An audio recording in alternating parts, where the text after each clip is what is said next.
Baik. Baik, jadi kita lanjutkan pembahasan terkait dengan surah Al-Fatihah. Jadi surah Al-Fatihah ini kalau disebut kandungannya banyak sekali ya. Tapi saya ingin memberikan poin-poin penting di sini dari hidayah yang terkandung di dalam surah Al-Fatihah. Yang pertama, surah Al-Fatihah ini mencakup 3 jenis tauhid sekaligus. Apa 3 jenis tauhid itu?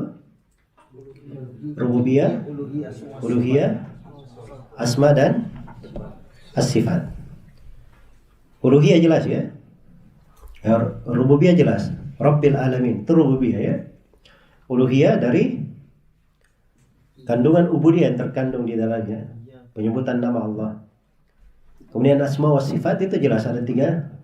Di awal Al-Fatihah ada nama Allah, nama Rabbul Alamin, nama Rahman, nama Rahim, dan nama Maliki Yaumiddin. Jelas ya? Ini pembagian terkait dengan tauhid terbagi 3. Itu hakikat yang dimaksud. Tauhid itu terbagi berapa? Terbagi 3. Iya. Itu istilah ya dipakai oleh para ulama. Ada sebagian ulama membahasakannya tauhid terbagi 2. Yang pertama, tauhid fil ma'rifah wal itsbat. Tauhid dalam ma'rifat dan penetapan. Ini masuk di dalamnya tauhid rububiyah dan tauhid asma wa sifat. Yang kedua ada namanya tauhid al-qasd wa talab.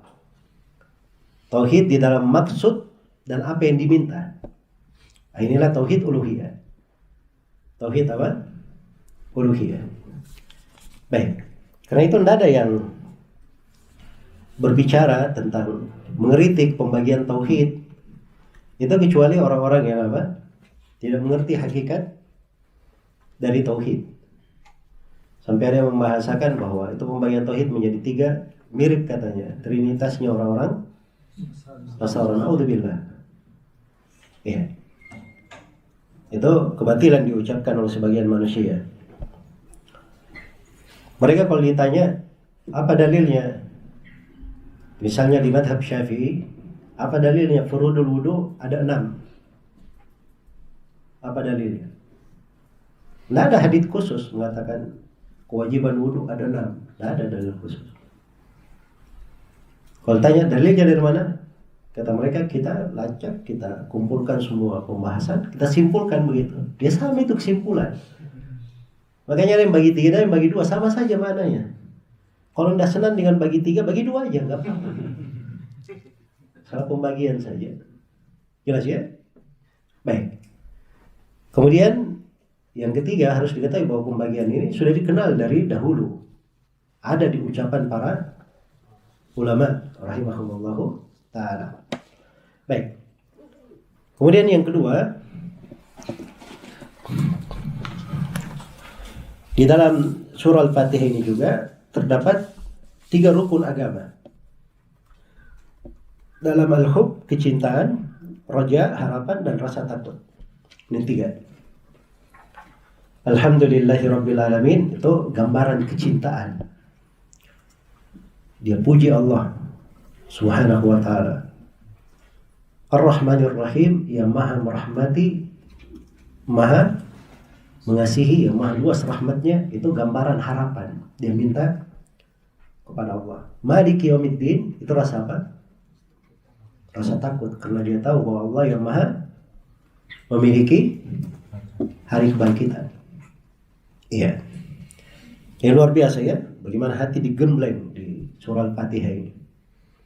Tumbuhkan rasa cintanya kepada Rabbnya, ditumbuhkan rasa harapannya, ditumbuhkan rasa takutnya. Nah ini tiga hal ini yang disebut oleh para ulama sebagai muharrikatul qulub ilallah, yang menggerakkan hati menuju kepada Allah. Jadi ibaratnya itu ibarat burung. Rasa cinta itu badan burung itu. Rasa takut dan rasa harapan 2 sayapnya. 2 sayapnya. Ya, kalau orang hatinya itu bagus, harus seimbang 3 hal ini. Jelas ya? Kapan rasa harapannya lebih mendominasi, maka dia pasti bergampangan dalam dosa dan maksiat, berlaku senang-senang. Harapannya terlalu mendominasi, rasa takutnya kurang. Sebagaimana kalau rasa takutnya lebih mendominasi, nah ini kadang dia sampai putus asa, berlebihan dalam kesedihan. Jelas ya? Rasa cintanya masalah, maka ini akan berpengaruh kepada kehidupannya. Iya. Saya pernah ketemu orangnya, dia hilang kesadaran. Ya, kalau bahasa kedokterannya tidak waras. Ya. Dia merasa melakukan sebuah dosa yang dia sangat menyesal dosanya.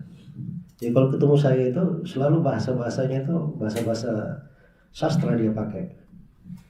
Ya, setelah saya renungi secara mendalam, tampak bagi diri saya ini penuh dosa. Itu terus dia ulangi tiap kali ketemu. Jadi kayak nggak ada selera hidup begitu. Jadi kalau ketemu sama saya, baru dia mulai kalimat sastranya saya sudah potong. Ya, rahmat Allah itu luas. Saya hanya kasih pintu-pintu harapan saja. Ya, seorang itu kalau bertobat Allah terima tobatnya. Tiap kali ketemu gitu sampai seimbang dia sadar. Sebab yang penyakitnya dari mana? Rasa takutnya apa? Lebih mendominasi. Maka harus diseimbangkan. Iya. Saya pernah ada satu orang lagi datang. Saat saya kalau lihat tempat gelap itu, saya langsung gemetaran katanya, keringat dingin. Itu ingat apa? Saya ingat kematian, ingat alam kubur. Bukan takut jin ya. Nah, ini ingat kematian. Nah, ini berarti rasa takutnya apa? Berlebihan. Karena rasa takut yang benar itu tidak menghambat orang untuk beribadah, tidak menjatuhkannya ke dalam dosa. Itu rasa takut yang benar. Itu kaidahnya. Jadi kalau seperti ini rasa takutnya tidak benar. Jadi saya terangkan tentang kaidah ini harusnya seimbang. Coba diperhatikan. Dalam waktu beberapa lama saya ketemu lagi, alhamdulillah sudah baik. Memang itu kunci ya di dalam kehidupan. Dan itu penting bagi seorang di kondisi apapun, menjaga keseimbangan. Bahkan di seorang alim sekalipun, ahli fikih, dia harus di atas kaidah itu. Karena itu seorang alim yang benar itu, dia ketika berbicara tidak menggampangkan orang jatuh di dalam dosa. Dan ketika dia berbicara sesuatu, dia tidak buat orang juga putus asa dari rahmat Allah. Tapi dia berbicara datar, pertengahan, hal yang menjaga keseimbangan. Makanya ilmu itu ya seperti itu, ada konsekuensi, ada timbangan-timbangannya. Ya, kadang seorang alim menggunakan hal yang seperti itu, orang-orang nggak kelihatan. Tapi bahasa alim itu dia terukur di dalam setiap apa? Ucapan-ucapan. Baik, jadi ini pembahasan yang kedua. Kemudian pembahasan yang ketiga, ya, di dalam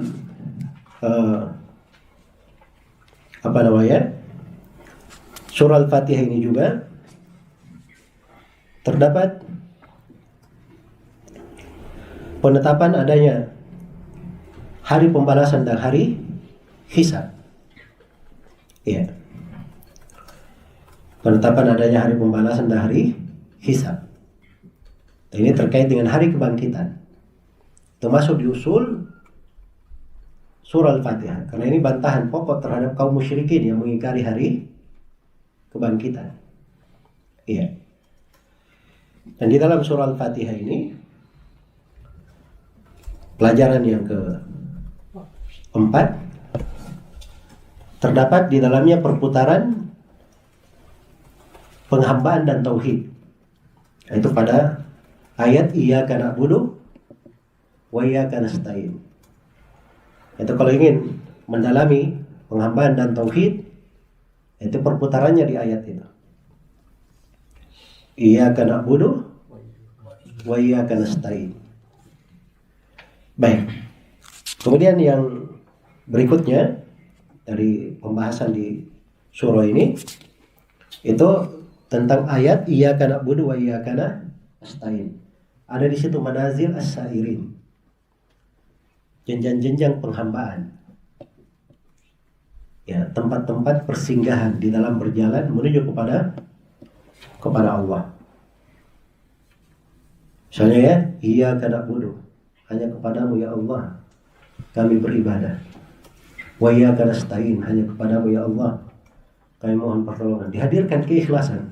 Itu kan pokok agung di dalam apa? Ikhlas. Ya. Ikhlas itu kalau dibahas secara khusus itu pembahasan luas ya. Ditulis oleh para ulama buku-buku khusus tentang ikhlas. Buku-buku khusus tentang ikhlas. Orang yang ikhlas pun kalau dia sudah baca tingkatan-tingkatan ikhlas, dia akan tahu bahwa dirinya banyak kurangnya dalam ikhlas. Kalau kita masuk di pembahasan itu, nanti kita akan melihat kita itu tidak ada apa-apanya kalau dibanding dengan para nabi dan para sahabat nabi. Jelas ya? Itu satu hal. Demikian pula misalnya ubudiyah itu sendiri, iyyaka na'budu, ibadah kan banyak sekali jenisnya. Isti'anah itu sendiri memohon pertolongan. Iya. Mohon pertolongan. Iya. Karena itu di surah ini juga terdapat keimanan. Semua rukun iman, 6 rukun iman semuanya ada di surah ini. Keimanan kepada Allah, para malaikat. Malaikat itu apa? Hah? Malaikat itu Rasul kan? Ya, ihdinas siratal mustaqim, tunjukilah kami jalan yang lurus. Itu dari 2 Rasul. Rasul dari malaikat dan Rasul dari manusia. Jadi sudah keimanan kepada malaikat, para Rasul. Keimanan kepada kitab. Ini semuanya jalan ini itu pasti melalui aturan dari Allah. Karena itu di tafsir as-siratal mustaqim ada yang menafsirkannya Al-Quran. Keimanan kepada kita. Keimanan kepada hari akhirat jelas. Penetapan maliki yaumiddin. Penetapan takdir yang baik dan yang buruk itu luar biasa ya. Iyyaka na'budu wa iyyaka nasta'in. Dia bersandar penuh kepada Allah Subhanahu wa taala. Yang antaranya dia tunduk kepada ketentuan dan takdir Allah Subhanahu wa taala. Jadi rukun iman semuanya terkandung di mana? Di surah Al-Fatihah. Baik. Kemudian dari kandungan surah Al-Fatihah ini juga terdapat penjelasan pentingnya meminta hidayah dan keteguhan di atas jalan yang lurus. Coba bayangkan ini permohonannya, kita mohon kepada Allah di dalam surah Al-Fatihah. Kandungan pokok Al-Quran. Dalam sholat dibaca dalam sehari dan semalam berapa kali? 17 kali kewajiban kita. Paling sedikit itu. Kalau tidak ada sholat sunnah ya. Nah ini menunjukkan pentingnya seorang itu selalu memohon hidayah dan keteguhan. Iya. Di atas jalan yang lurus. Keteguhan di atas jalan yang lurus. Karena itu Nabi SAW di antara doa beliau, Allahumma inni as'aluka al-huda wat-tuqa wal-afafa wal-ghina.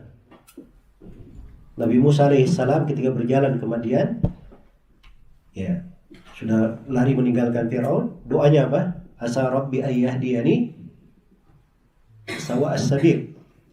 Semoga Rabbku menunjuki saya jalan yang lurus, memberi hidayah kepadaku kepada jalan yang lurus. Itu doanya Nabi Musa ya dalam perjalanan. Nah itu subhanallah dari fikih Syekh Abdurrahman bin Nasir As-Sidi rahimahullah. Beliau bercerita bahwa pernah di satu musim dari Qasim menuju ke Mekah, beliau melakukan perjalanan haji. Ini di masa dahulu ya, belum ada GPS, belum ada internet, belum ada. Ya, ketika masih di kota. Mobil-mobil juga belum banyak waktu itu. Kata beliau, kami tersesat di jalan, nggak tahu jalannya kemana. Ya sepanjang jalan itu beliau cuma membaca ayat itu saja. Asa rabbi ayyahdiyani sawa as-sabil. Masya Allah, diberi oleh Allah petunjuk ke jalan yang benar menuju kemana? Ke Mekah. Jadi permohonan itu penting. Seorang selalu mohon kepada Allah. Karena itu di hadits Syaddad bin Aus, dari doa yang dikatakan oleh Nabi itu lebih bagus dari perbendaharaan harta emas dan perak. Ada doa ya. Nabi tanya, apakah kalian senang punya perbendaharaan harta berisi emas dan perak? Semua orang menjawab pasti apa? Iya. Maka Nabi katakan ada yang lebih baik daripada itu. Allahumma inni as'aluka tsabata fil amr wal azimata 'ala rusyd. Ya Allah, sungguhnya saya memohon kepadamu keteguhan di atas perkara dan azimat, sebuah kemauan keras yang pasti di atas petunjuk. Ya, dan seterusnya doanya agak panjang ya. Ya, maksudnya di awalnya meminta apa? Keteguhan. Karena itu Nabi banyak dari doa beliau, Allahumma muqallibal qulub tsabbit qalbi ala dinika wa ta'atik. Jadi hati itu dikatakan hati karena dia apa? Berbolak-balik. Ya, itu perlu. Kalau kita tidak diteguhkan oleh Allah, tidak dikuatkan, ya kemana kita mencari keteguhan dan kekuatan itu? Jangankan kita, Nabi saja Allah berfirman kepadanya, walaula an tsabbatnaka laqad kitta tarkanu ilaihim syai'an qalila. Andai kata kami tidak meneguhkan engkau ya Nabi Muhammad, tidak memberi kepadamu ats-tsabat, keteguhan, kamu sudah condong kepada orang-orang kafir itu mengharapkan sesuatu yang hina, maksudnya dunia. Tapi Allah beri keteguhan. Sehingga Rasulullah itu selalu merasa cukup dengan agama yang dia bawa. Ditawari oleh orang kafir dunia, kekuasaan, dan diterima oleh beliau. Sebagaimana yang dimaklumi ya di dalam sirah dakwah Nabi kita sallallahu alaihi wasallam. Baik.